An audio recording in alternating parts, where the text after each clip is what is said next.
I pledge allegiance to the flag of the United States of America and to the republic for which it stands, one nation, under God, indivisible, with liberty and justice for all. Good morning, cadets. Let's have a tenacious Thursday.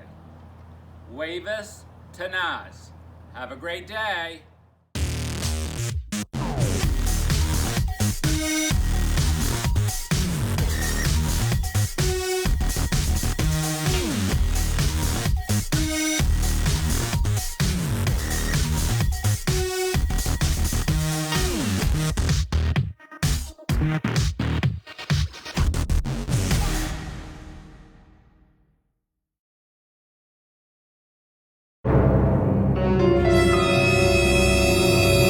Frederick High School is Mrs. Green, and we're here today with today's daily trivia. Today's question: what body function was extremely useful for prehistoric people? Was it hiccups, goosebumps, wiggly ears, or sneezing?